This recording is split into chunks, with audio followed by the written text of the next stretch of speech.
Teman-teman, pernahkah kalian melihat seorang pejabat yang suka pamer kebaikan, tapi diam-diam menimbun dosa? Di kota Lembah Sagara, ada seorang menteri yang setiap banjir datang selalu muncul sambil menggendong beras, tersenyum manis di depan kamera, seolah jadi pahlawan. Tapi siapa sangka, banjir yang merendam ribuan rumah itu sebenarnya adalah akibat dari tangannya sendiri. Dan pada suatu malam, ketika langit menghitam dan suara bendungan mulai retak, seluruh topeng pencitraannya hancur. Bukan hanya dia, anak, istri, seluruh keluarganya ikut merasakan azab yang selama ini ia tumpuk dari uang haram. Inilah kisah mengerikan tentang Menteri Raka dan azab yang tak bisa ia hindari. Langit pagi di kota Lembah Sagara terlihat tenang. Tenang dengan cara yang mencurigakan, seperti seseorang yang menyembunyikan kemarahan di balik senyum ramah. Matahari memantul di permukaan air sungai jernih, memancarkan kilau keemasan yang menipu. Tak jauh dari sana, di kawasan elit Menteri Hills, suara burung kecil bersaing dengan deru mobil-mobil mewah. Di tengah segala kemewahan itu, Menteri Raka Darmawangsa sedang berdiri tegak di depan cermin panjangnya.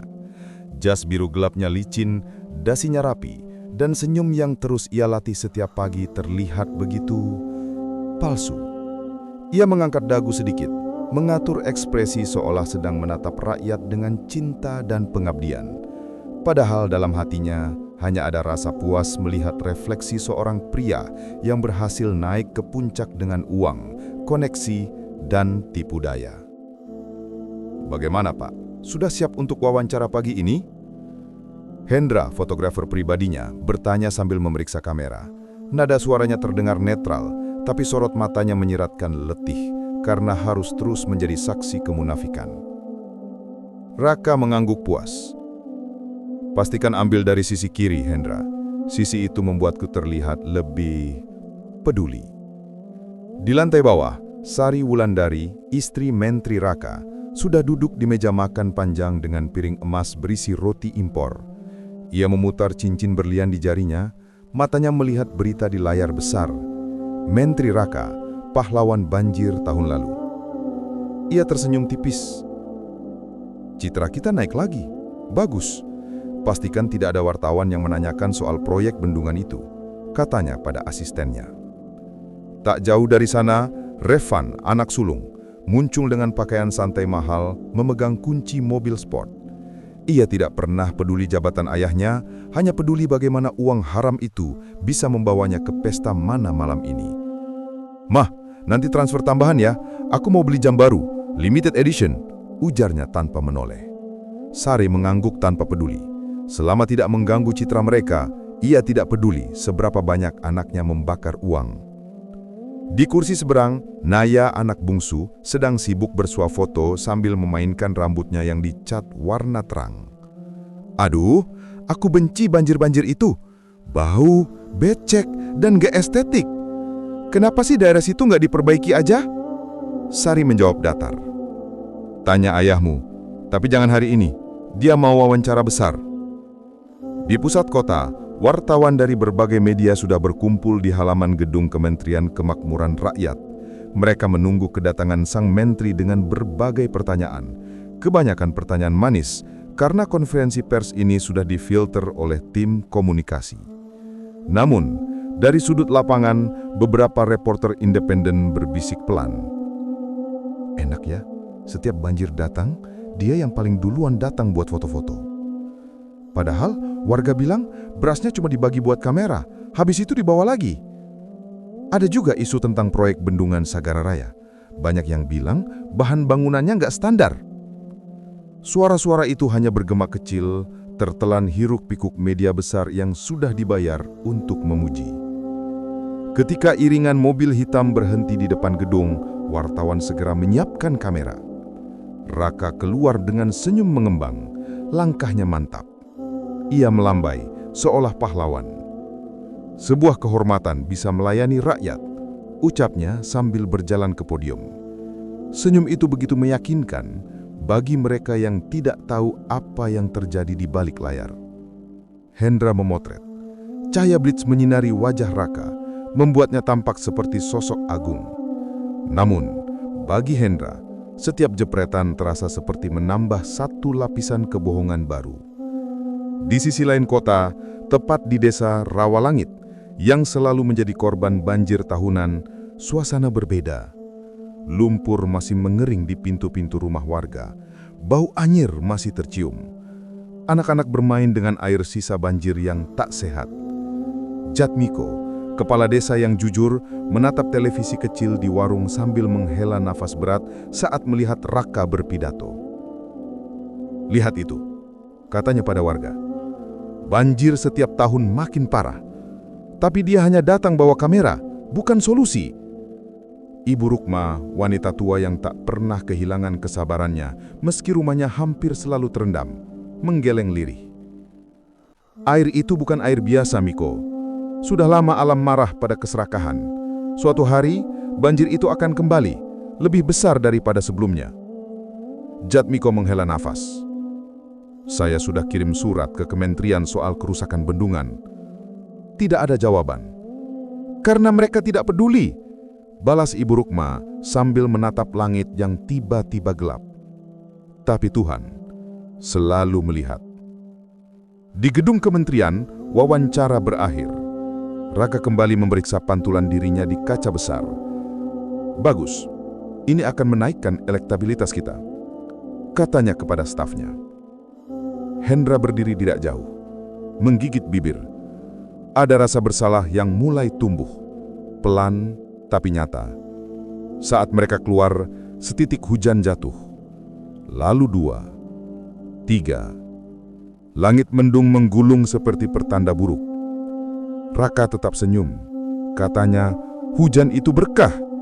Namun bagi warga Rawalangit yang baru saja selesai membersihkan sisa banjir, hujan itu adalah ancaman. Di kejauhan, sungai beriak tak biasa. Udara terasa berat. Dan di balik semua senyuman Menteri Raka, sesuatu mulai retak, pelan, tapi pasti. Hujan baru saja berhenti ketika iring-iringan mobil hitam berlapis lumpur memasuki desa Kertajaya, daerah yang setiap tahun selalu kebagian banjir kecil.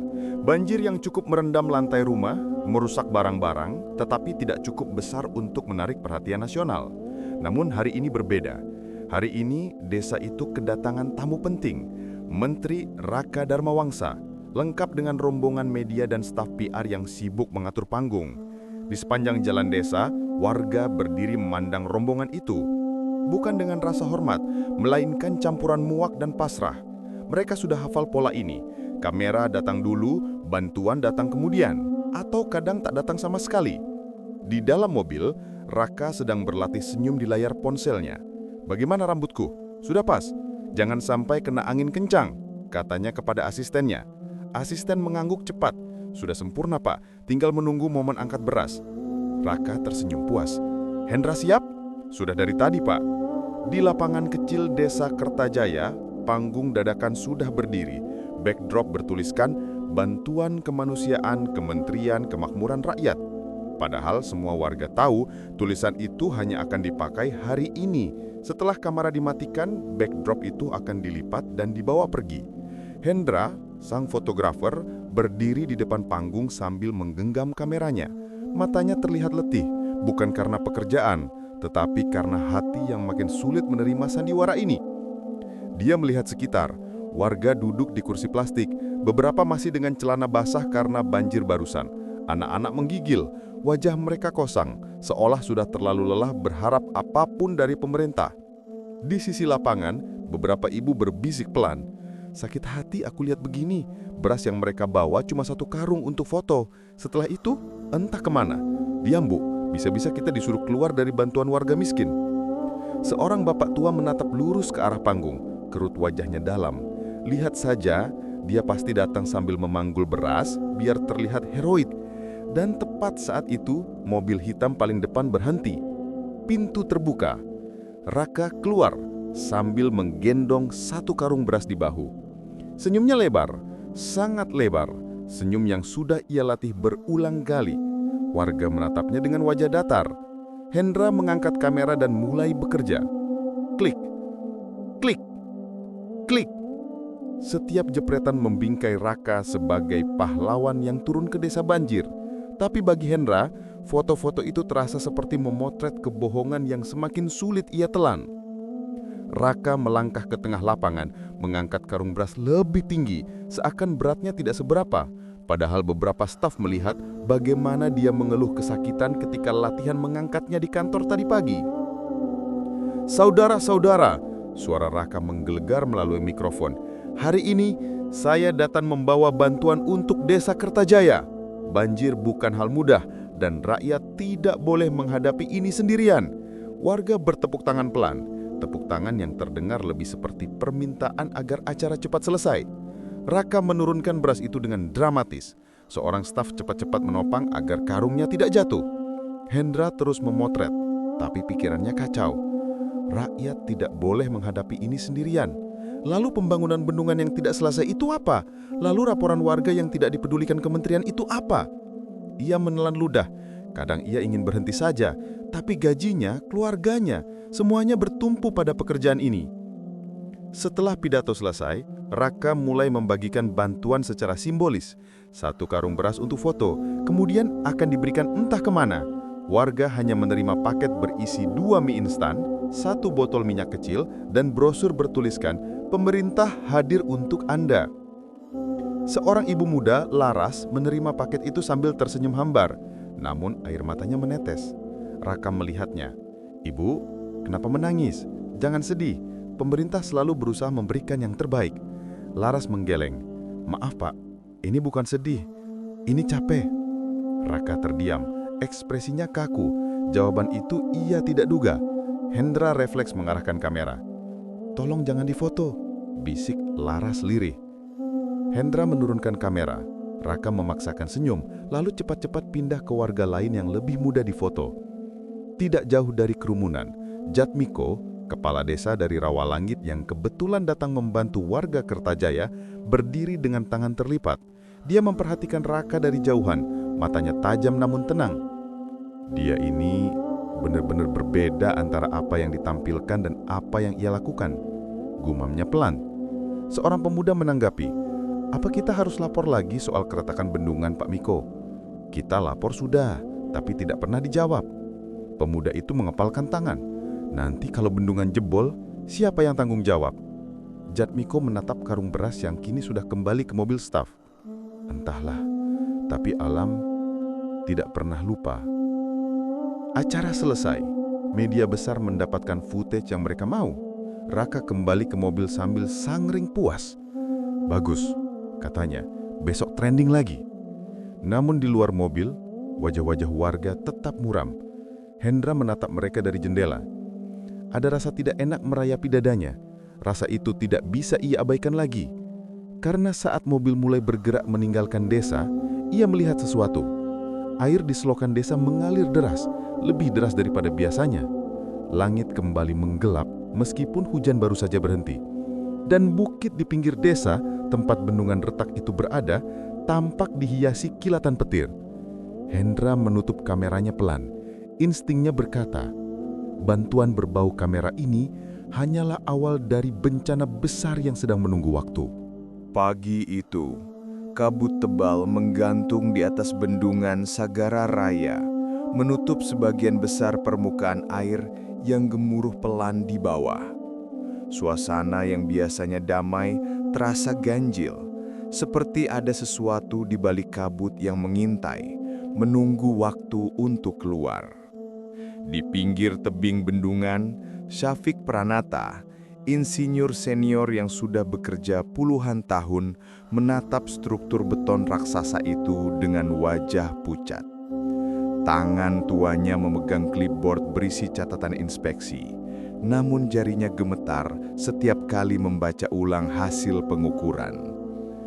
Dia sudah melihat banyak kerusakan selama kariernya, tapi tidak ada yang sedekat ini, tidak ada yang seseram ini. Retakan itu bukan retakan biasa, bukan hairline crack yang standar, bukan retak alami akibat usia.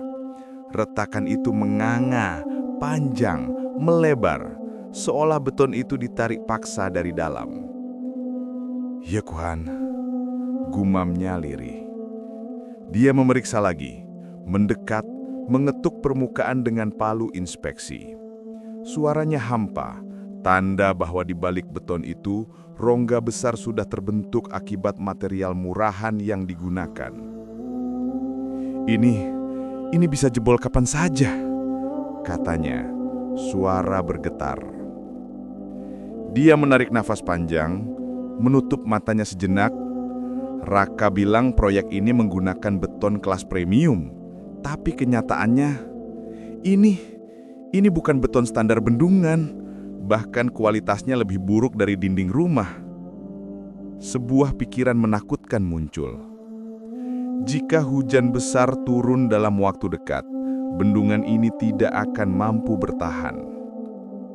Beberapa jam kemudian, Syafiq sudah berada di kantor kementerian. Tubuhnya masih basah oleh keringat dingin, meski ia sudah duduk di ruang tunggu ber-AC. Staf Raka lalu memanggilnya masuk ke ruangan besar yang mewah, meja kayu mahal, lukisan-lukisan besar, dan dinding kaca yang memperlihatkan pemandangan kota. Raka sedang duduk di kursinya, memutar pena emas sambil melihat ponsel. Di belakangnya, televisi besar menampilkan berita tentang kesuksesan bantuan Menteri Raka. Syafiq berdiri tegap, meski hatinya kacau. "Pak Menteri, saya menemukan kerusakan serius di Bendungan Sagara Raya." Raka tidak menoleh. "Kerusakan apa, Pak Syafiq? Retakan kecil lagi? Sudah biasa pada proyek besar?" Nada suaranya santai, sombong, dan malas mendengar. Syafiq menelan ludah. "Bukan retakan kecil, Pak. Ini fatal. Beton di bagian sektor timur. Apa tidak bisa diperbaiki dengan tambalan biasa?" Raka memotong tanpa peduli. "Tidak bisa, Pak. Materialnya terlalu rapuh. Saya curiga ada penggantian material saat konstruksi. Standarnya tidak sesuai. Jika curah hujan meningkat, bendungan ini bisa..." Raka mengangkat tangan, menghentikannya. "Pak Syafiq, Bapak sudah lama bekerja untuk negara. Harusnya Bapak tahu bahwa proyek sebesar ini pasti ada kompromi. Yang penting bendungannya berdiri dan warga merasa aman." Syafiq menggertakkan gigi, menahan amarah. "Pak Raka, ini bukan soal kompromi. Ini nyawa ribuan orang." Raka akhirnya menatapnya, bukan dengan kepedulian, melainkan dengan tatapan jengkel. "Begini saja," katanya sambil bersandar. "Kirimkan laporan itu ke tim teknis, biar mereka yang cek. Saya tidak punya waktu untuk drama kecil seperti ini." Syafiq menggelengkan keras. "Saya sudah kirim 2 kali, tidak ada respon, tidak ada inspeksi lanjutan. Bendungan ini bisa jebol kapan saja, Pak. Kita harus bertindak sekarang." Raka menghela nafas panjang, seakan sedang menghadapi anak kecil yang rewel. "Pak Syafiq, jangan lebay. Media sedang fokus pada bantuan saya di Kertajaya. Jangan membuat isu baru. Kita selesaikan semua nanti setelah cuaca membaik." Syafiq memukul meja tanpa sadar. "Pak Raka, kalau bendungan jebol tidak akan ada nanti."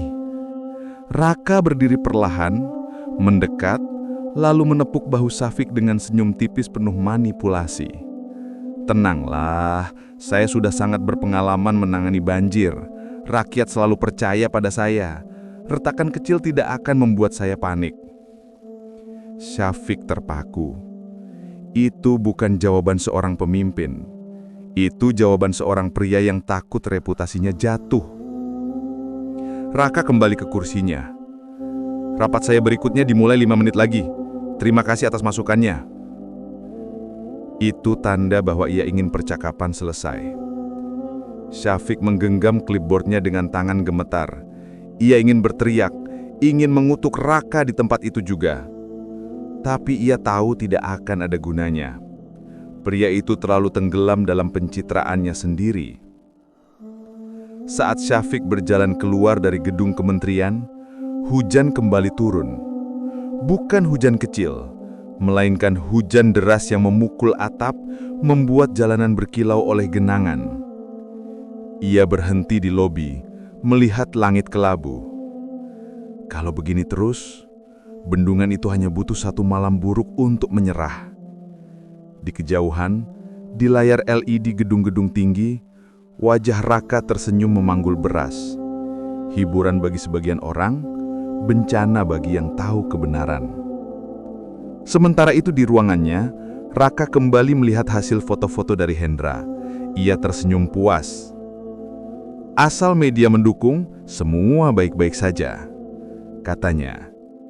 Tanpa sadar, pena emas di tangannya jatuh ke lantai. Retakan kecil muncul di tutupnya. Retakan yang mirip dengan retakan di bendungan. Retakan yang sedang membuka jalan menuju bencana besar. Di ujung selatan Lembah Sagara, Desa Rawalangit berdiri tenang di antara hamparan sawah, rawa dangkal, dan sungai besar yang sejak turun-temurun menjadi nadi kehidupan warga. Desa itu tidak pernah sepenuhnya bebas dari banjir musiman. Tetapi masyarakatnya terbiasa membaca isyarat alam. Perubahan angin, suara binatang, warna air, tanda-tanda yang sering lebih akurat daripada ramalan pemerintah pusat. Pagi itu, kabut menggantung rendah di atas permukaan rawa. Langit memutih, bukan cerah, melainkan pucat seperti kain yang sudah lama direndam air. Jatmiko berdiri di pinggir sungai sambil membawa ember kayu kosang. Niat awalnya sederhana, mengambil air untuk kandang sapinya. Namun sejak kakinya menginjak tepi sungai, ada kegelisahan yang menyelinap dari ujung rambut hingga telapak kaki. Air sungai itu tampak berbeda, tenang tetapi tidak wajar, diam tetapi bukan damai, seperti sedang menahan sesuatu. Jatmiko merunduk, mencelupkan ember, lalu sontak menarik tangannya kembali. Astagfirullah, gumamnya. Air itu terasa hangat, bukan sedikit, tapi menghangat seperti baru mendidih sebentar lalu mendingin di udara pagi. Ia menengok ke kanan dan ke kiri, memastikan dirinya tidak salah merasakan. Air sungai yang biasanya dingin menusuk tulang, kini memancarkan hawa yang membuat jantungnya berdebar. Dari kejauhan, suara ranting patah terdengar di bawah pepohonan nipah. Ibu Rukma, perempuan sepuh yang terkenal memiliki insting alam paling tajam di desa itu, muncul sambil membawa seikat daun ilalang. Wajahnya menegang melihat Jatmiko yang memegang ember setengah jatuh. "Kenapa, Mi?" tanya Ibu Rukma. "Bu, airnya hangat," jawab Jatmiko. "Kayak ada yang berubah dari hulunya." Ibu Rukma mendekat, jongkok, lalu mencelupkan telapak tangannya ke air. Ia memejamkan mata, merasakan riak yang tidak terlihat. Tidak ada arus, tidak ada suara gemericik, hanya keheningan aneh yang seperti sedang menahan rahasia besar. "Ini bukan air biasa, Mi," bisiknya lirih. "Alam sedang bicara, Miko. Kau dengar? Sungai ini sedang cemas." Jatmiko menelan ludah. "Maksudnya, ada apa di hulu sana?" Ibu Rukma tidak menjawab langsung. Ia justru menatap ke arah gunung jauh di belakang bendungan besar milik pemerintah. Bendungan itu tidak pernah sepenuhnya bebas dari banjir musiman, tetapi masyarakatnya terbiasa membaca isyarat alam, perubahan angin, suara binatang, warna air, tanda-tanda yang sering lebih akurat daripada ramalan pemerintah pusat. Kini puncak gunung itu diselimuti awan hitam yang tidak bergerak, seperti menatap balik desa. "Sejak semalam, aku mencium bau tanah yang bukan bau tanah kita," ujar Ibu Rukma pelan. "Bau apa?" tanya Jatmiko. "Bau lembab bercampur besi," jelasnya sambil memejamkan mata lagi, seperti bangunan tua yang retak. Jantung Jatmiko berdegup keras. Ia pernah mendengar kabar dari para petani yang datang dari kecamatan sebelah bahwa ada masalah di bendungan. Mereka bilang ada retakan, ada kebocoran, ada tanda-tanda kerusakan. Tapi kabar itu selalu tenggelam sebelum tiba di birokrasi. Para pejabat menepis, para pekerja diperintah diam, dan kamera-kamera media sibuk merekam citra Menteri Raka yang berkali-kali memamerkan perhatian pada rakyat. Di belakang mereka, angin berembus pelan tapi dingin.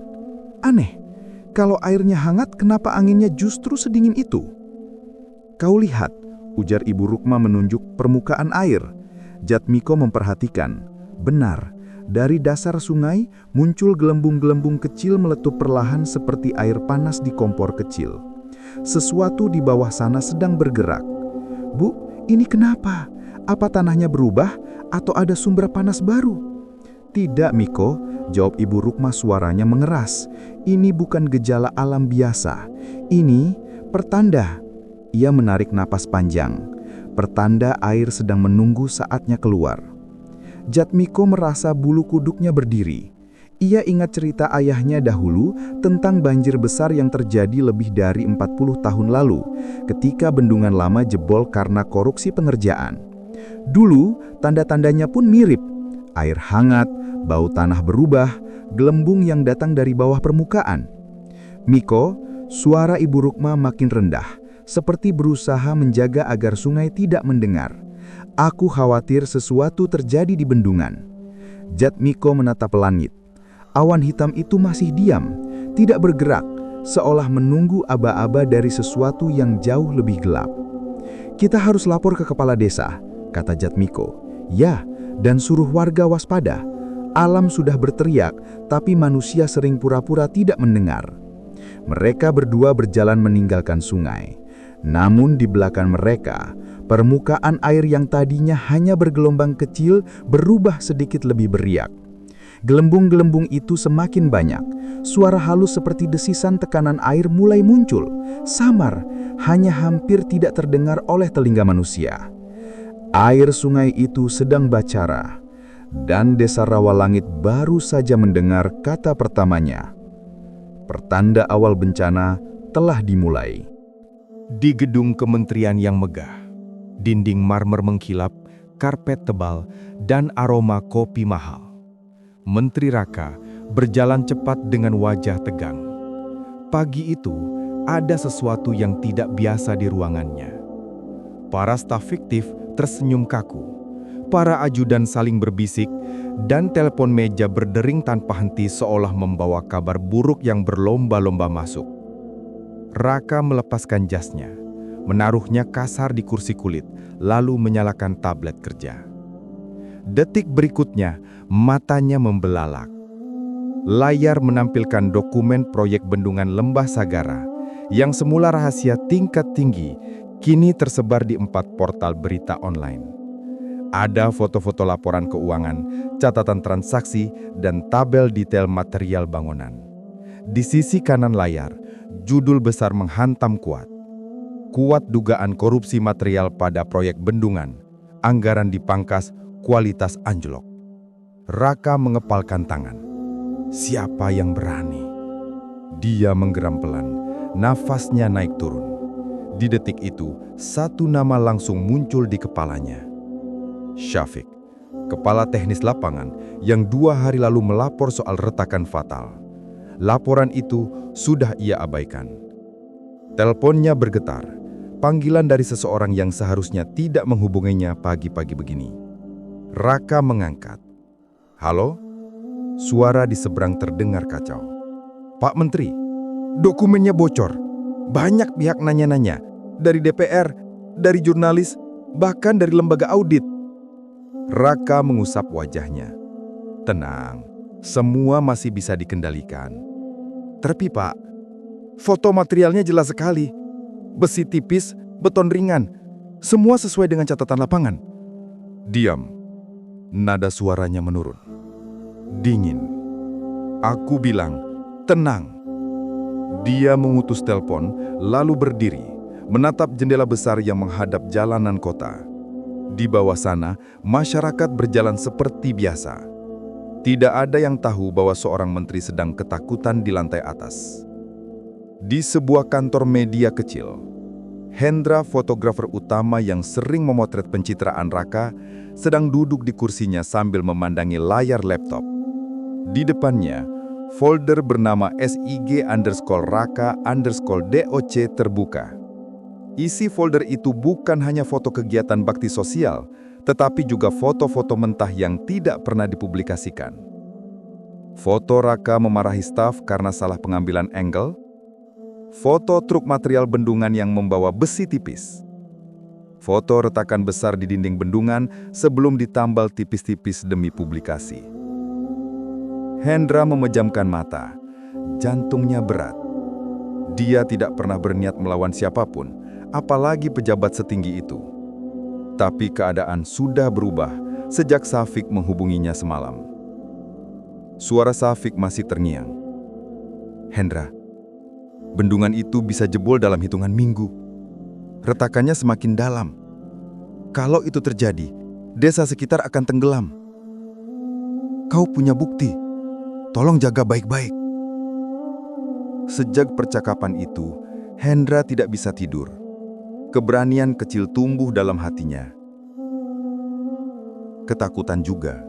Dia tahu Raka bukan hanya pejabat, tetapi sosok yang punya koneksi kuat dan tidak segan membungkam siapapun yang menghalangi. Hendra mengetik pesan pada Syafiq. Aku sudah backup semua bukti. Tapi, aku takut, Vi. Raka pasti bergerak. Tak lama, balasan muncul. Jangan kirim apa-apa dulu, simpan saja, aku akan cari cara. Hendra menutup laptop pelan, lalu menghembuskan nafas berat. Ya Allah, jangan sampai ini meledak. Sementara itu, di ruang rapat kementerian, beberapa pejabat inti duduk gelisah. Raka berdiri di depan layar besar memproyeksikan dokumen yang bocor itu. Ada pengkhianat di antara kita. Katanya tegas tanpa meninggikan suara, tapi justru karena itu juga, nada ancamannya makin jelas. Siapapun yang menyebarkan dokumen ini, aku akan pastikan tidak bisa bekerja lagi di negeri ini. Beberapa pejabat menunduk, yang lain pura-pura membuka catatan. Ruangan terasa sesak oleh ketakutan. Raka menunjuk layar. Data ini tidak boleh keluar. Ini proyek vital. Kita punya dukungan banyak pihak. Kalau skandal ini membesar, kita semua tenggelam. Dia mematikan proyektor, lalu menatap mereka satu persatu. Aku akan cari siapa pelakunya. Dan ketika kutemukan, dia akan menyesal. Tidak ada yang berani membalas. Saat rapat bubar, ajudan mendekatinya dengan wajah panik. Pak Menteri, wartawan mulai berkumpul di lobi. Mereka minta pernyataan resmi. Raka menyeringih kecil, senyum sinis yang tidak pernah muncul di depan kamera. Kamera? Iya. Ajak saja mereka ke halaman, biar aku tampil seolah-olah ini hanya salah paham. Ajudan mengangguk dan bergegas pergi. Raka berdiri sejenak, memikirkan langkah berikutnya. Dia sadar satu hal, skandal ini tidak lagi bisa dihapus begitu saja. Ada seseorang yang sengaja membocorkannya, dan orang itu pasti dekat dengan proyek. Syafiq. Dia bergumam. Lalu satu nama muncul. Hendra. Dua orang itu harus diawasi, harus dibungkam, harus diam sebelum semuanya semakin bocor. Di luar, awan gelap mulai menggantung di atas kota. Tidak ada hujan, tetapi langit terlihat berat, seolah ikut menyimpan rahasia bersama mereka yang ada di dalam gedung. Dan di kejauhan, di atas bendungan yang retak, tekanan air perlahan meningkat. Diam, namun mematikan. Badai skandal baru saja mulai. Langit lembah Sagara tampak seperti kain kelabu yang diseret paksa menutupi matahari. Sejak subuh, hujan turun tanpa jeda.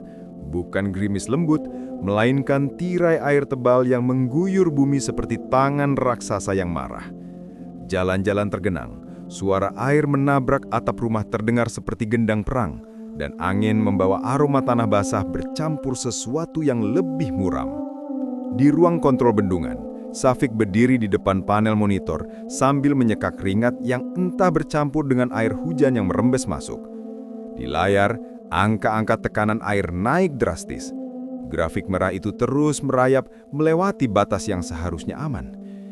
Ini gila, gumam Syafiq, wajahnya pucat. Kalau hujan begini sampai malam, bendungan bisa pecah kapan saja. Ia mengambil ponselnya, menelpon kantor pusat. Suaranya jelas gemetar meski ia berusaha tegar. Pak Menteri harus diberitahu sekarang juga, katanya pada resepsionis yang mengangkat.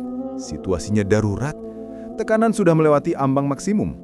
Namun jawaban yang ia dapatkan hanya, Pak Menteri sedang tidak bisa diganggu, beliau ada acara keluarga. Acara keluarga? Syafiq mendengus frustasi.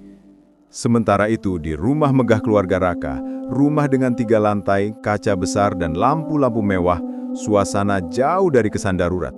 Musik pesta mengalun dari speaker mahal, tawa bercampur dentingan gelas, aroma makanan berkelas dan parfum import memenuhi udara. Raka duduk di tengah ruangan mengenakan batik mahal, dikelilingi kolega dan kerabat yang sibuk memuji pencitraan terbarunya di televisi pagi tadi. Di sudut lain, istrinya, Dian, sedang memamerkan tas baru kepada sahabat-sahabatnya. Ini limited edition, baru datang dari Milan, ucap Dian bangga. Anak perempuan mereka, Rania, sibuk memanfaatkan kartu kredit tanpa limit untuk belanja online, jari-jarinya bergerak cepat di layar ponsel sambil tertawa kecil. Hari ini hujan terus ya, semoga mall nggak banjir, aku mau ke salon nanti. Tidak ada yang peduli, tidak ada yang menyadari bahwa hujan bukan sekedar hujan. Raka menerima satu panggilan, tapi hanya melihat nama di layar, Syafiq. Tanpa pikir panjang ia mengabaikannya. Biarlah orang lapangan menangani urusan lapangan, katanya sambil tersenyum pada tamu. Di sini kita bersenang-senang dulu. Di bendungan, Syafiq menatap layar monitor yang berkedip-kedip. Angka tekanan naik lagi. 4%, 7%, 10%. Cuaca semakin menggila. Langit semakin gelap. Suara guruh terdengar seperti retakan bumi. Beberapa pekerja di sana mulai resah. Pak Syafiq, dinding sektor SIM mulai basah. Ada rembesan baru, teriak salah seorang teknisi. Syafiq berlari keluar ruangan kontrol, menyeberangi area basah yang dipenuhi air hujan. Ketika tiba di sektor C, ia melihat sendiri, air menetes dari celah kecil yang semakin lebar. Ia memejamkan mata sesaat. Ya Allah. Retakan itu bukan retakan biasa. Ia tahu persis bagaimana satu celah kecil bisa menjadi awal bencana. Dengan material bangunan yang dipotong anggarannya, semua menjadi rapuh. Semua menjadi lebih tipis dari yang seharusnya. Semua menjadi jebakan. No, ini nggak bisa nunggu besok. Syafiq langsung menelpon lagi. Kali ini terus-menerus. Raka tidak mengangkat. Telepon kantor tidak mengangkat.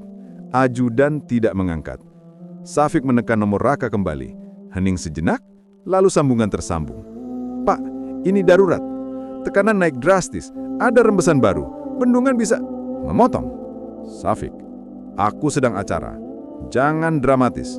Bendungan itu kuat, kau sudah bilang rata-rata itu kecil. Hujan sedikit bukan masalah. Ini bukan sedikit Pak, ini badai.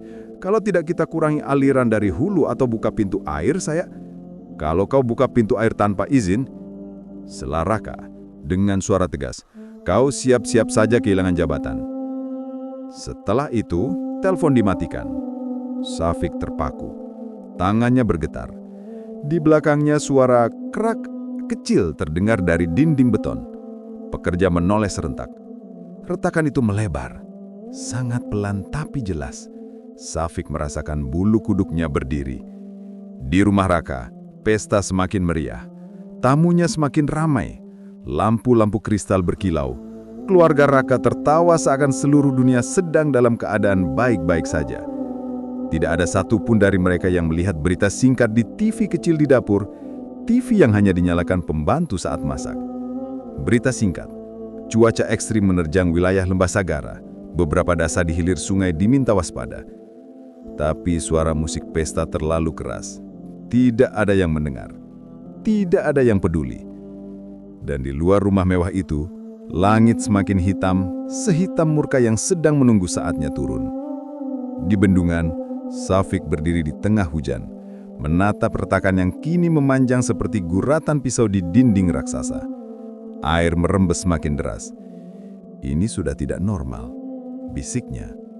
Ia menegakkan tubuh, wajahnya basah, tetapi matanya tegas. Safik tahu satu hal, jika Raka tidak mau menyelamatkan rakyat, maka ia harus melakukannya sendiri. Sementara itu, badai terus mengamuk, dan bencana mulai menghitung mundur. Hujan belum berhenti sejak malam. Di desa Rawalangit, air sudah mencapai betis pada pukul 7 pagi. Arusnya kuat, keruh dan membawa ranting serta lumpur dari hulu. Warga berlarian menyelamatkan barang seadanya, sementara suara anak-anak menangis bercampur teriakan panik orang dewasa. "Airnya makin naik, cepat angkat karung-karung itu!" teriak Jatmiko pada para tetangganya. Ibu Rukma berdiri di teras rumahnya yang sudah separuh terendam. Mukanya sendu, napasnya tersengal. "Ini baru awal. Sungai berubah sejak 3 hari yang lalu. Alam sudah kasih tanda." Gelombang pertama banjir datang bukan sebagai terjangan besar, tetapi naik perlahan seperti ular air yang merayap masuk ke perkampungan. Namun, warga yang tinggal di dataran rendah tahu persis banjir perlahan adalah sinyal paling berbahaya. Itu berarti volume air dari hulu belum berhenti. Jatmiko mengedarkan pandangan ke langit gelap. "Kalau bendungan di atas sana bermasalah, kita habis." Di jalan utama Rawalangit, suara deru mesin mobil mewah terdengar memekakkan telinga. 3 mobil hitam berhenti, pintunya terbuka bersamaan. Orang-orang berseragam kemeja putih turun cepat, menyiapkan kamera dan pengeras suara. Seorang pria dengan payung besar membuka jalan. Dari mobil paling depan, Menteri Raka keluar dengan langkah penuh percaya diri. Wajahnya dipoles rapi, senyum lebarnya muncul secara otomatis begitu kamera diarahkan padanya. "Baik, kita mulai rekamannya sekarang," ujar kameramen. Raka mengangguk, lalu mengambil 1 karung beras dari mobil. Ia menggenggamnya kuat-kuat, pura-pura terengah seolah membawa beban berat yang heroik. "Ambil angle dari bawah, biar kelihatan gagah," bisik salah satu staf pada Hendra, fotografer yang sedang memegang kameranya dengan tangan gemetar. Hendra memotret, tetapi matanya jelas gelisah. Ia tidak bisa melupakan percakapan dengan Syafiq semalam, tentang retakan yang kian melebar, tentang ancaman bendungan yang bisa pecah kapan saja. Tetapi ia berada di sini, memotret pencitraan lagi. "Teman-teman warga Rawalangit," Raka mulai berbicara lantang, bahkan lebih lantang dari suara hujan. "Saya datang membawa bantuan untuk kalian semua. Jangan panik, pemerintah hadir untuk rakyat." Warga menatapnya dengan campuran marah, lelah, dan tidak percaya. Ibu Rukma menatap Raka tajam. "Pak, kita bukan butuh kamera, kita butuh keselamatan." Raka pura-pura tidak mendengar. Ia melanjutkan adegan berjalan ke rumah warga, membagikan sembako sambil terus melirik kamera. Namun suasana tidak sama seperti dulu. Kali ini banjir sedang berlangsung. Rumah-rumah terendam, barang-barang rusak. Bukan kondisi yang bisa dipoles untuk konten manis. Seseorang berteriak dari kejauhan. Seorang pemuda dengan celana basah sampai lutut. "Pak, ini bukan waktunya foto-foto. Airnya naik terus. Anak-anak kami di dalam rumah." Raka terhenti. Mulutnya kaku, tetapi ia mencoba tersenyum. "Anak muda, tolong jaga ucapan. Pemerintah sedang bekerja." "Bekerja apanya?" Suara lain menyahut. "Kalau bendungan kokoh, banjirnya nggak separah ini." Beberapa warga mulai bergerak mendekat. Tatapannya tajam, penuh kemarahan yang selama ini terpendam. "Kami lihat berita pagi tadi, Pak Menteri. Katanya proyek bendungan bermasalah." "Benar, material dikorupsi. Rumah kami rusak gara-gara ulah kalian." Raka tersentak. Ia menatap ke arah stafnya meminta bantuan lewat isyarat mata, tapi staf hanya berdiri canggung. Kamera merekam semuanya. Hendra merasa tenggorokannya kering. Ia memotret, tetapi setiap kilatan kamera terasa seperti pukulan pada nuraninya. Warga terus mendekat. Suara hujan menjadi latar belakang kemarahan mereka. "Apa Bapak hanya datang buat foto-foto? Kami muak, Pak. Banjir setiap tahun makin parah." Raka mencoba mengangkat tangan menguasai keadaan. "Tolong tenang, saya datang dengan niat tulus." "Tipuan!" seru seorang bapak tua, memukul air dengan tongkatnya. "Tulus apa kalau bendungan atas nyaris jebol?" Raka terdiam, wajahnya tegang. Ia memalingkan wajah seolah tak pernah mendengar kata jebol. Dalam jarak beberapa meter, Hendra melihat ekspresi itu, ketakutan kecil yang Raka sembunyikan rapat-rapat. Ekspresi yang membuktikan ia memang tahu keadaan bendungan. Ia tahu, tapi tetap diam. Sementara itu Jatmiko muncul dari arah sungai, berlari kencang. "Air naik, naik cepat, kita harus evakuasi sekarang." Warga panik berhamburan. Semua sibuk menyelamatkan diri, kecuali rombongan Raka yang masih sibuk mengamankan kamera. Hendra menatap banjir yang naik ke betis, lalu ke lutut.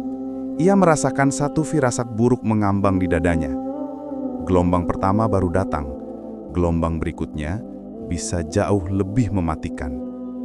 Raka berdiri mematung di tengah kerumunan, basah kuyup, memegang karung beras seperti properti pertunjukan yang tiba-tiba tidak relevan lagi. Dan untuk pertama kalinya dalam hidupnya, ia merasakan tatapan ratusan orang, bukan kagum, bukan hormat, melainkan benci. Dan langit di atas rawa langit semakin menghitam. Hujan deras masih mengguyur lembah Sagara. Raka berdiri di balkon rumah mewahnya, memandang genangan air yang menutupi jalanan. Wajahnya basah, bukan oleh hujan, tetapi oleh kepanikan yang perlahan mulai menusuk hatinya. Mata itu menatap jauh, dan ingatan lama muncul menyelusup tanpa permisi. Flashback 20 tahun lalu. Raka muda baru diangkat menjadi staf proyek bendungan di Rawalangit. Dia idealis, rapi, penuh semangat. Dia ingin tepat naik jabatan tapi masih percaya pada kata hati dan integritas. Di ruang pejabat senior, Pak Darwis, sosok yang dihormati sekaligus ditakuti, menatapnya dingin. Di meja terbentang dokumen kontraktor, laporan material, dan amplop coklat yang mencolok. "Raka," kata Pak Darwis pelan, tapi mengandung ancaman terselubung. "Kalau ingin cepat naik, kamu harus paham cara kerja proyek ini. Kadang yang terlihat salah harus ditutup mata." Raka muda menelan ludah, hatinya berdebar. Dia melihat dokumen yang menyebut beton diganti kualitas rendah, jalur aliran disesuaikan, dan anggaran keamanan dipotong. Selisihnya uang para pejabat. Awalnya Raka menolak. Dia ingin tetap bersih, tapi tekanan datang bertubi-tubi.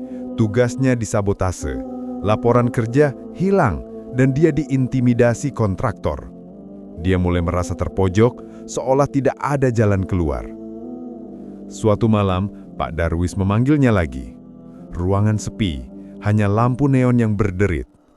Di meja, terletak surat promosi jabatan, dokumen revisi bendungan, dan amplop tebal berisi uang. "Kamu mau tetap jadi staf selamanya, atau ambil langkah ini?" Pak Darwis bertanya dingin.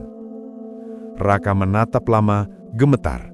Tangan yang rapi itu untuk pertama kali menandatangani dokumen yang menodai moralnya.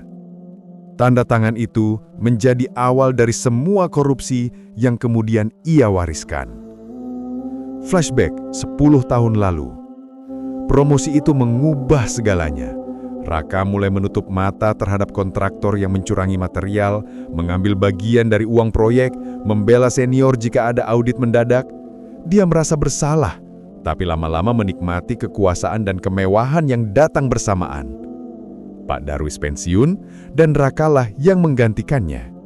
Dia kini bukan lagi korban sistem, dia menjadi penguasa sistem itu.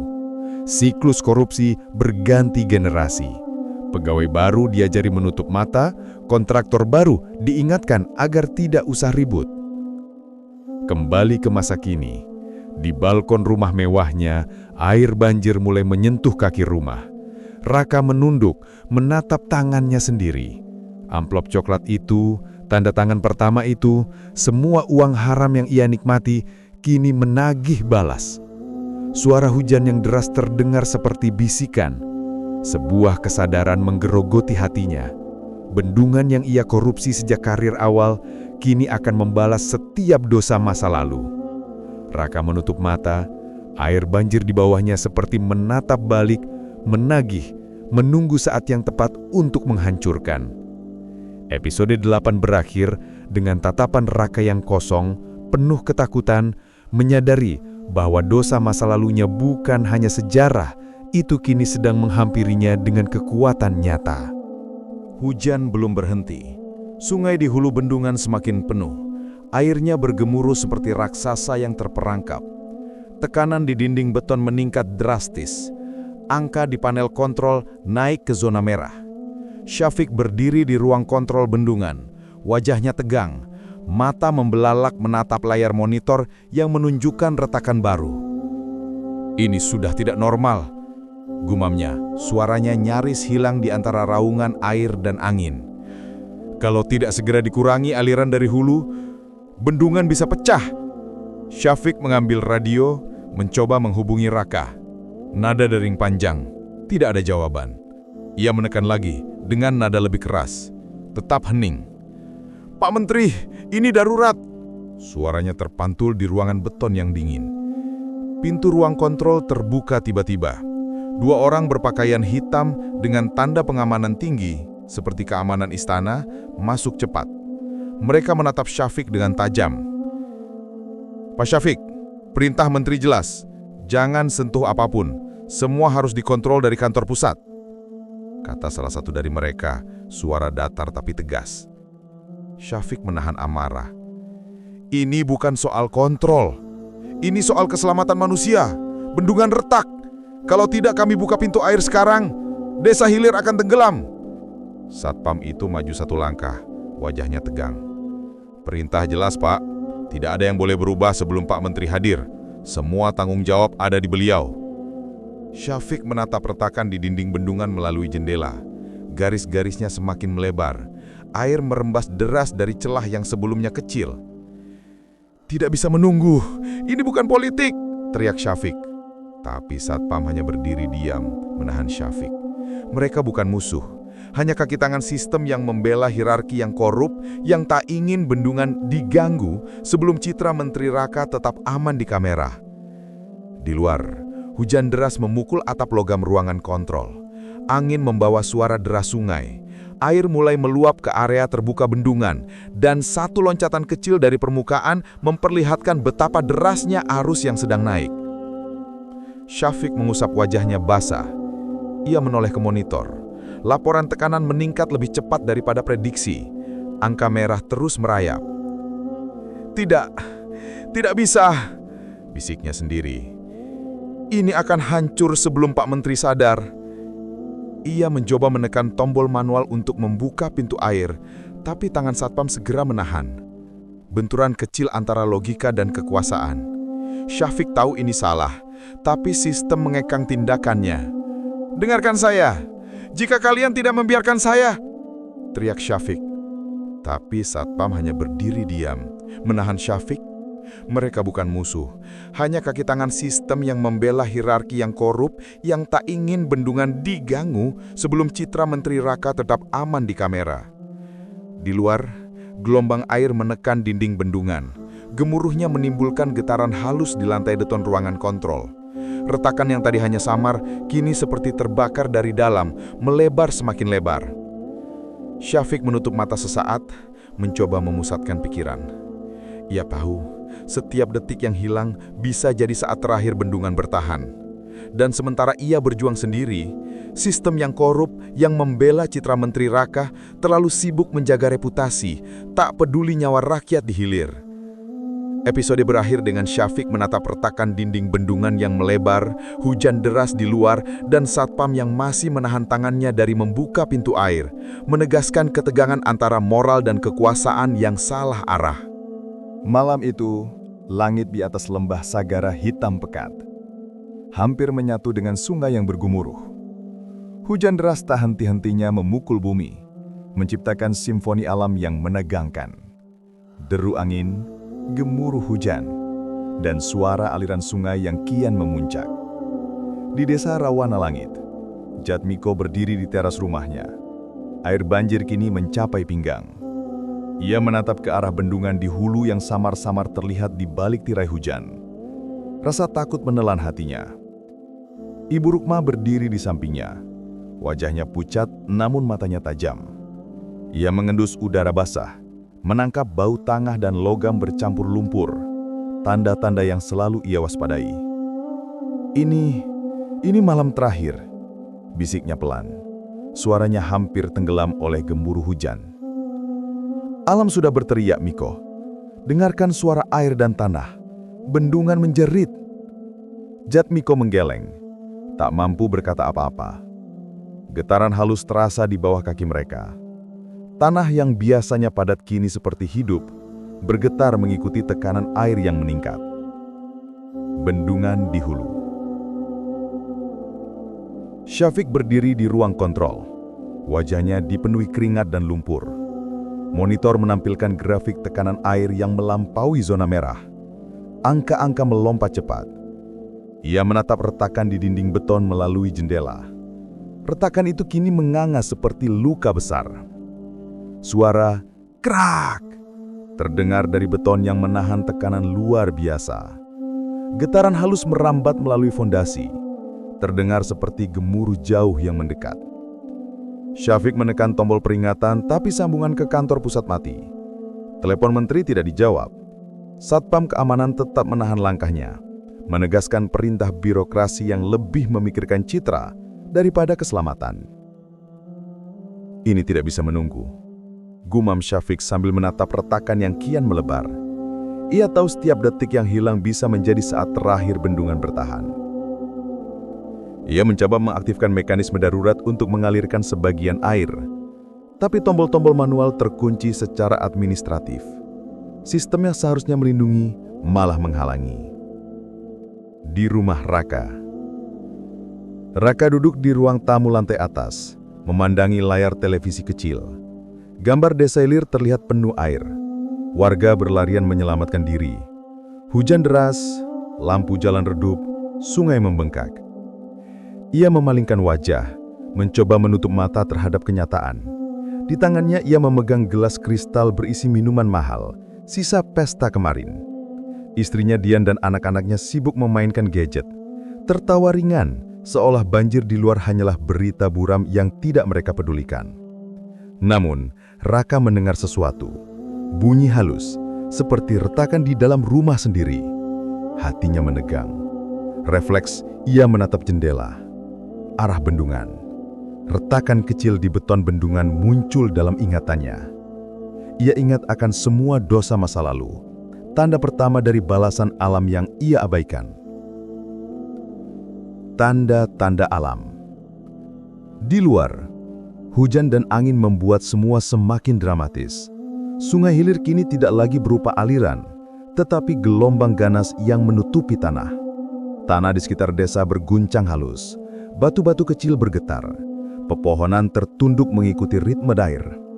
Ibu Rukma berteriak memanggil tetangga. Kita harus evakuasi. Ini bukan gelombang biasa. Gelembung-gelembung di sungai yang sebelumnya samar, sekarang meletup keras. Air mendidih di beberapa titik memberi sinyal tekanan yang tak wajar. Setiap suara retak, gemuruh tanah, dan aliran air yang tak biasa adalah pengingat bahwa malam ini adalah malam terakhir berlangsungnya bencana. Jatmiko memeluk anak-anaknya, menatap ke arah bendungan yang samar di kejauhan. Ia sadar, semua peringatan telah ada, namun manusia sering menutup telinga pada alam. Kesadaran Raka.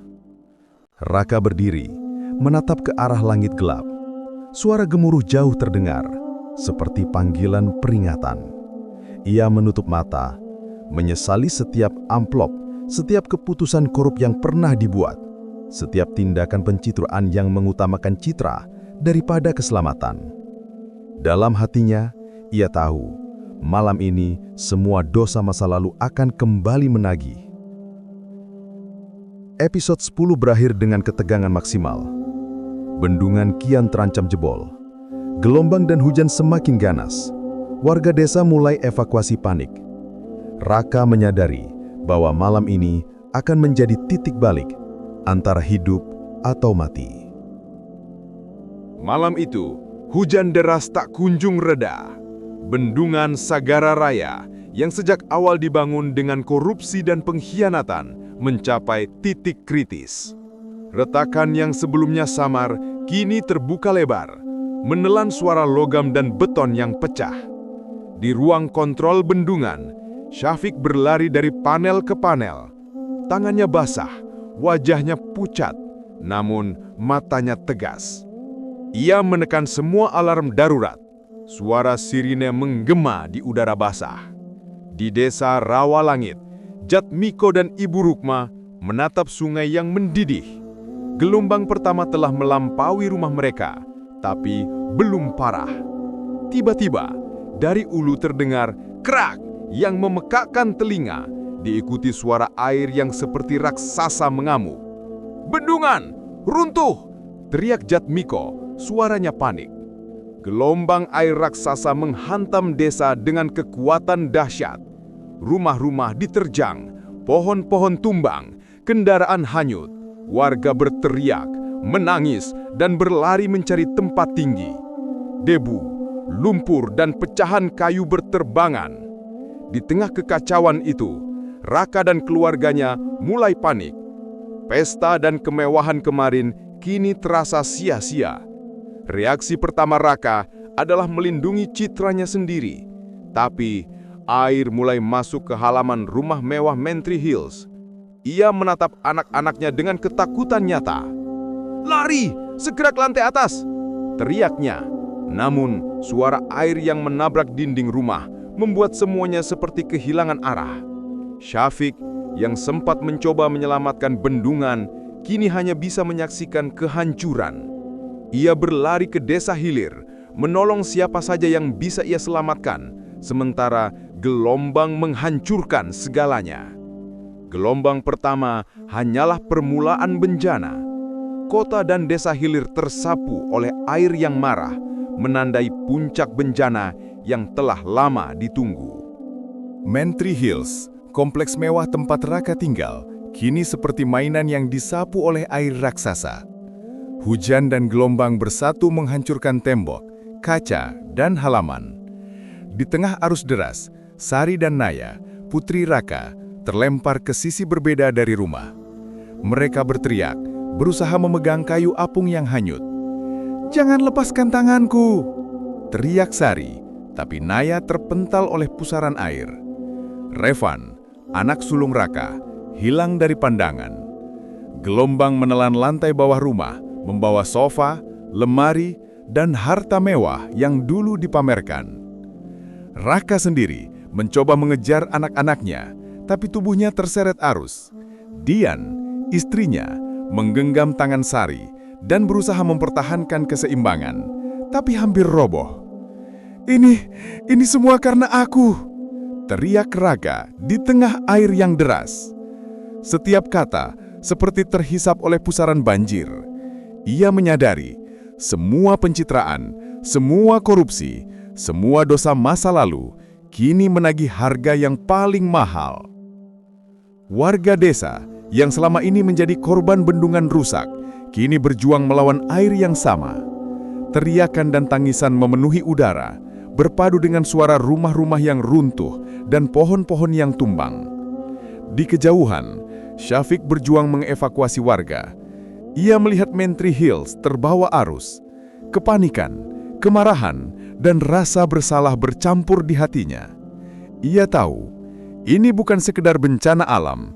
Ini adalah azab yang menagih balas dosa mereka, yang menutup mata terhadap keselamatan rakyat. Episode 12 berakhir dengan pemandangan. Rumah mewah terbawa arus, harta benda hanyut, anak-anak Raka terpisah. Air yang terus naik, menelan jalan, pepohonan, dan desa hilir. Teriakan, tangisan, dan retakan tanah menciptakan simfoni bencana yang menakutkan. Banjir belum reda. Menteri Hills yang mewah kini hanyut separuh. Rumah-rumah lain runtuh dan jalan-jalan menjadi sungai deras. Raka berdiri di atap rumahnya yang tersisa. Wajahnya basah oleh hujan dan keringat. Di tangannya, ponsel bergetar. Notifikasi masuk satu persatu. Warga, kerabat, media, semua menuntut pertanggungjawaban. "Helikopter siapa?"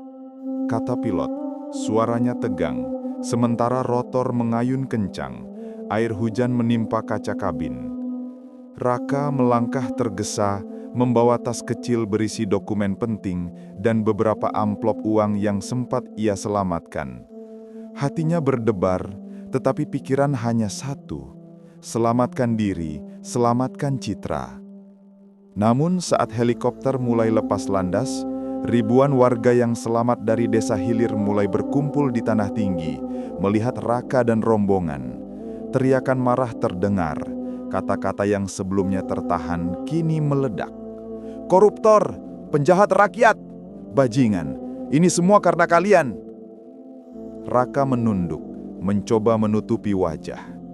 Pilot berusaha mengangkat helikopter lebih tinggi, tapi angin kencang, hujan deras, dan arus angin yang dihasilkan oleh gelombang banjir membuat pesawat goyah. Dari sisi helikopter, ia melihat desa yang hancur, pohon-pohon tumbang, rumah hanyut, dan manusia berjuang menyelamatkan diri. Ia menelan ludah, tetapi rasa takut akan publik lebih kuat daripada penyesalan. Di layar monitor helikopter, notifikasi media sosial membanjiri. Video banjir, tangisan warga, dan komentar kemarahan rakyat. Moral publik telah berbalik. Orang-orang yang dulu memuji dan mengaguminya, kini mencaci, menuntut keadilan. Raka menatap ke bawah, melihat bagaimana banjir yang ia abaikan selama ini menagih balas. Rotor helikopter bergetar keras.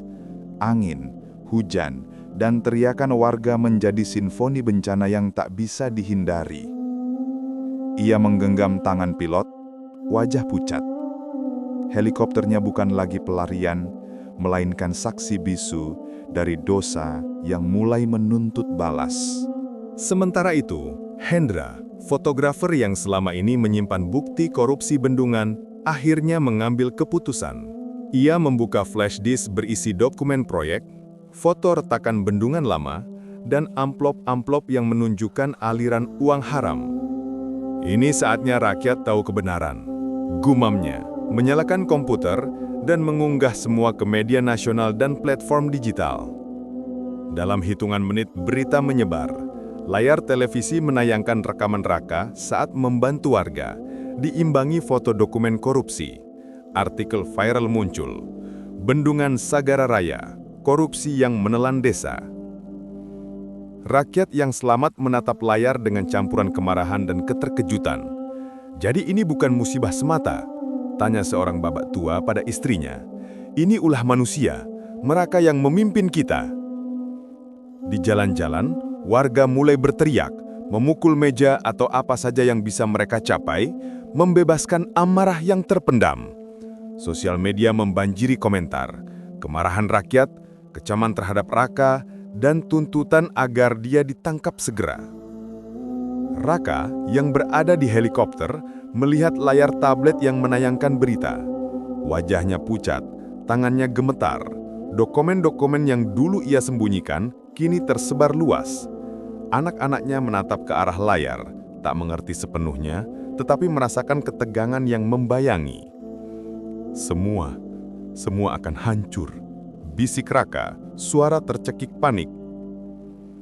Hendra, di sisi lain, berdiri menatap berita yang viral, merasa lega sekaligus takut. Ia tahu, ini baru awal. Bencana alam dan azab moral sudah berada di depan mata, dan kebenaran telah mulai mengubah tatanan.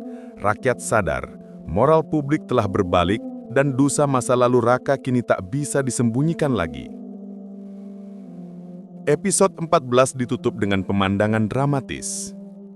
Helikopter Raka terguncang di udara. Publik marah menatap dari daratan tinggi. Media menayangkan kebenaran korupsi, rakyat berteriak dan marah. Hendra menyimpan bukti lebih banyak lagi, bersiap menghadapi konsekuensi moral yang akan segera datang. Banjir terus menggila. Lumpur tebal menyelimuti jalan, rumah, dan kendaraan yang hanyut terbawa arus. Menteri Hills yang dulu megah kini tersapu, menyisakan puing-puing yang bergoyang di permukaan air. Raka terjebak di tengah reruntuhan. Tangannya mencengkram potongan kayu untuk tetap bertahan. Hujan deras menampar wajahnya. Angin dan gelombang membuat tubuhnya goyah. Ia menatap ke langit, mencoba menemukan jawaban. Tapi yang muncul hanya kehampaan dan rasa takut. Alam seolah menatapnya dengan mata tak terlihat, menghakimi setiap dosa dan kejahatan yang pernah ia tutupi. Ini semua karena aku, gumamnya, suaranya tenggelam di antara gemuruh air. Ia merasakan rasa panik yang murni, bukan penyesalan atas dosa yang telah ia lakukan. Ia takut kehilangan nyawa, bukan takut karena keserakahan dan korupsi yang telah menghancurkan banyak orang.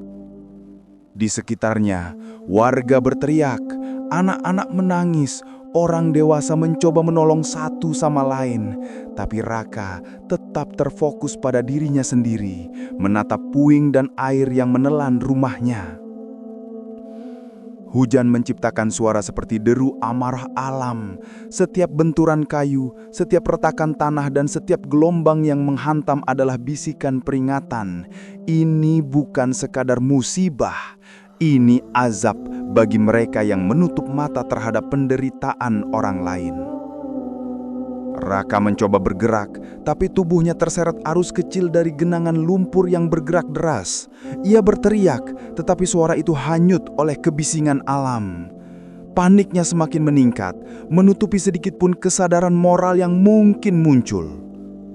Episode ini menutup dengan Raka yang terhuyung-huyung di tengah lumpur. Alam seolah mengepungnya dan teriakan korban lain menjadi simfoni penghakiman yang tak bisa ia hindari. Di antara reruntuhan sekolah dasar yang ambruk, Naya terperangkap di dalam ruang kelas yang runtuh sebagian. Debu menutupi wajahnya, dan tangannya terjepit balok kayu. Ia menangis, memanggil ibu dan ayahnya, tetapi air yang deras menenggelamkan suaranya. Sementara itu, Revan ditemukan beberapa blok dari Menteri Hills. Tubuhnya terjepit antara puing-puing, wajahnya pucat dan nafasnya tersengal. Warga yang berhasil menyelamatkan sebagian orang membawanya ke daratan tinggi.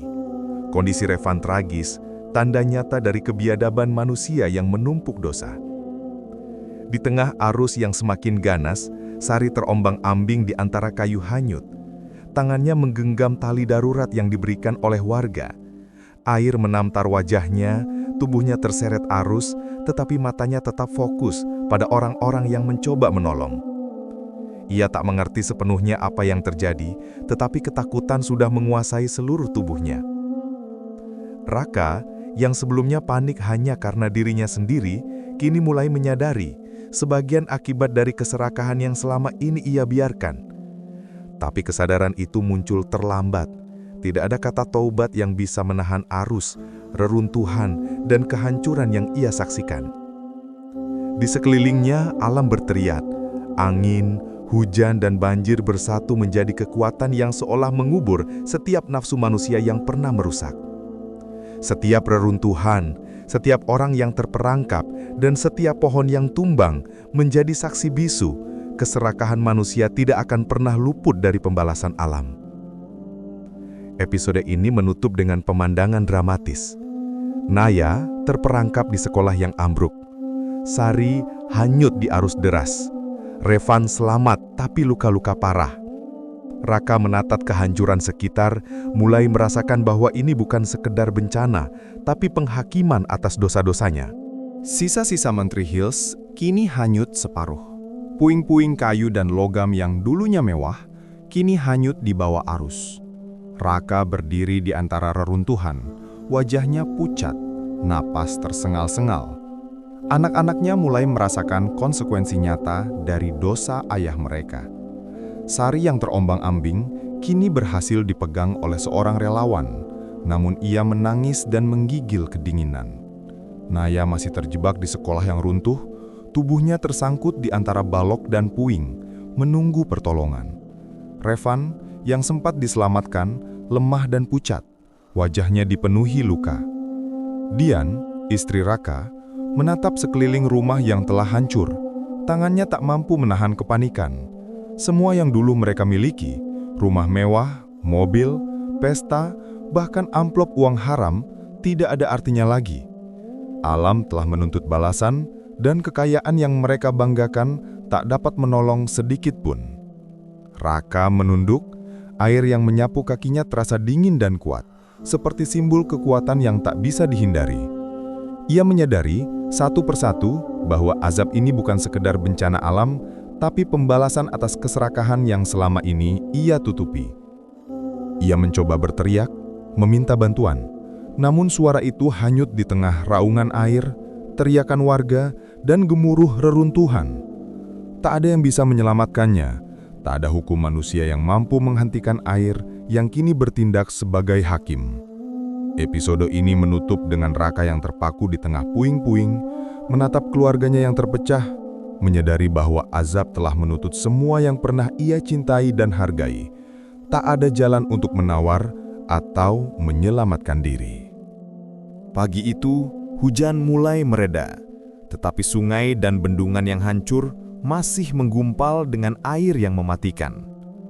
Arus deras membawa sisa-sisa Mentry Hills, dan tubuh Raka terperangkap di antara puing kayu besar. Ia melihat ke sekeliling. Air yang dulu ia manipulasi untuk kepentingan pribadi, kini menjadi alat keadilan yang tak terbendung.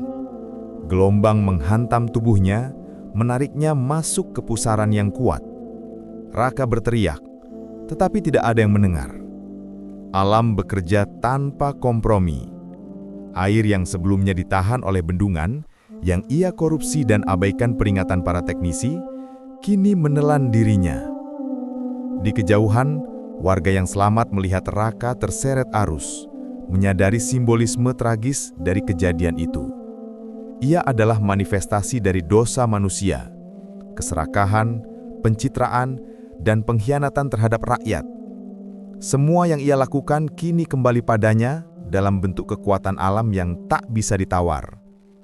Anak-anaknya, Sari, Naya, dan Revan, terluka dan ketakutan, diselamatkan warga. Mereka melihat ayah mereka hanyut, wajahnya pucat dan penuh kepanikan, menyadari bahwa tidak ada kekayaan, kekuasaan, atau citra yang dapat menyelamatkan manusia dari azab yang datang sebagai konsekuensi nyata dari perbuatannya sendiri. Air yang mengamuk membawa pesan tegas. Keadilan tak bisa ditunda, tidak ada kompromi bagi mereka yang menumpuk dosa demi keserakahan dan kekuasaan pribadi. Episode ini berakhir dengan pemandangan simbolis. Raka terseret arus, hilang dari pandangan, tubuhnya menyatu dengan air yang dulu ia manipulasi. Alam telah menuntut balas. Warga menyaksikan kehancuran yang tersisa, menyadari bahwa kebenaran dan keadilan selalu menemukan jalannya, bahkan melalui elemen alam itu sendiri. Hujan telah berhenti. Matahari muncul perlahan di ufuk timur, menembus awan gelap yang selama beberapa hari menutupi lembah Sagara. Genangan air mulai surut, meninggalkan lumpur, puing-puing, dan aroma tanah basah yang pekat. Di desa Rawalangit, warga berdiri di tanah yang kering sebagian. Rumah-rumah yang tersisa retak dan hancur, pohon-pohon tumbang, tapi semangat hidup mulai muncul kembali. Jatmiko memimpin doa syukur di tengah lapangan desa. Suaranya tenang, hikmat, membawa ketenangan bagi mereka yang selamat. Anak-anak dan orang tua duduk bersila, kepala tertunduk, tangan terlipat, mengingat kembali betapa rapuh kehidupan ketika manusia dan alam tidak berjalan seiring. Ya Allah, terima kasih telah memberi kami kesempatan untuk melihat hari ini. Kami mohon kekuatan untuk membangun kembali dengan kejujuran dan kebersamaan. Doa Jatmiko bergema menembus udara yang masih dingin dari lumpur basah. Di sisi lain, Syafiq berjalan di antara reruntuhan, menatap bendungan yang kini hanyut sebagian, tanah yang retak, dan aliran sungai yang telah kembali normal secara perlahan. Dengan tekad yang lebih besar daripada sebelumnya, ia mulai mengorganisir warga untuk memperbaiki kota, membangun rumah, menata kembali jalur air, dan memulihkan sistem yang sebelumnya dirusak oleh keserakahan manusia. Setiap tindakan dilakukan dengan kejujuran dan kepedulian. Tidak ada pencitraan, tidak ada motivasi tersembunyi, hanya keinginan tulus untuk menata kehidupan kembali. Sementara itu, reruntuhan Mentry Hills menjadi simbol nyata dari akibat keserakahan dan pencitraan semu. Warga membicarakan Raka dan keluarganya sebagai legenda azab. Anak-anak yang selamat menatap reruntuhan itu dengan rasa takut dan hormat. Orang tua menceritakan kisah itu secara turun-temurun, mengingatkan generasi berikutnya bahwa keserakahan dan penipuan akan membawa kehancuran tak terhindarkan. Di lorong-lorong desa, orang-orang mulai menata kembali rumah mereka. Kayu-kayu sisa, batu dan material lain dipakai untuk membangun kembali dengan cara sederhana namun kokoh. Suasana penuh kerjasama, saling menguatkan. Warga yang sebelumnya terpecah kini bersatu oleh pengalaman pahit yang sama, kehilangan, bencana, dan azab yang nyata. Jatmiko menatap langit yang mulai cerah. Ia merasa lega, tapi juga waspada. Bencana ini telah mengajarkan pelajaran berharga. Manusia tak boleh menutup mata terhadap penderitaan sesamanya, dan setiap tindakan, baik maupun buruk, membawa konsekuensi yang tak terhindarkan. Di tengah lapangan, seorang anak menatap reruntuhan Mentry Hills dan bertanya pada ibunya, "Kenapa rumah itu hancur semua, Bu?" Ibunya menarik napas panjang. "Itu akibat keserakahan dan kebohongan. Ingat baik-baik, Nak. Jangan sampai manusia lupa bahwa keadilan bisa datang dari mana saja, dari manusia sendiri, atau dari alam yang maha adil." Sementara itu, Syafiq menepuk bahu beberapa warga muda yang membantunya memperbaiki saluran air. "Kita mulai dari sini. Keadilan dan kejujuran adalah fondasi baru. Kalau kita jaga itu, bencana bisa dicegah di masa depan." Matahari kini lebih terang, menandakan hari baru. Warga tersenyum meski lelah, mengangkat peralatan dan mulai bekerja sama, membangun bukan hanya rumah, tapi juga kepercayaan, solidaritas, dan kebijaksanaan. Legenda Raka dan keluarganya menjadi kisah moral yang hidup dalam cerita rakyat. Setiap generasi mendengar tentang menteri yang hanya peduli pada citra dan keserakahan, tentang bendungan yang runtuh akibat korupsi, dan tentang banjir yang membawa keadilan bagi rakyat. Cerita itu bukan sekedar tentang bencana, tapi pengingat bahwa dosa, keserakahan, dan keegoisan akan menemukan jalan mereka untuk menuntut balas. Episode 20 ditutup dengan panorama dramatis. Warga bekerja membangun kembali desa, saling membantu. Syafiq memimpin perbaikan kota secara jujur. Langit cerah, air surut, dan alam kembali tenang. Raka dan keluarganya hilang, menjadi simbol legenda azab yang akan diceritakan turun-temurun. Di kejauhan, aliran sungai yang tenang memantulkan cahaya matahari pagi, seolah berkata, keadilan telah ditegakkan dan kehidupan baru dimulai dari puing-puing bencana. Demikian kisah Menteri Raka dan banjir yang menegakkan keadilan. Sebuah pengingat bahwa keserakahan dan pencitraan tidak akan pernah luput dari balasan alam dan moral. Jika kalian terinspirasi atau tersentuh oleh cerita ini, jangan lupa untuk like, share, dan subscribe agar kisah-kisah penuh pelajaran seperti ini terus hadir di channel Ismail Bercerita. Dan ingat, setiap tindakan kita meninggalkan jejak. Jadilah bijak, jaga hati, dan hargai sesama. Sampai jumpa di cerita berikutnya.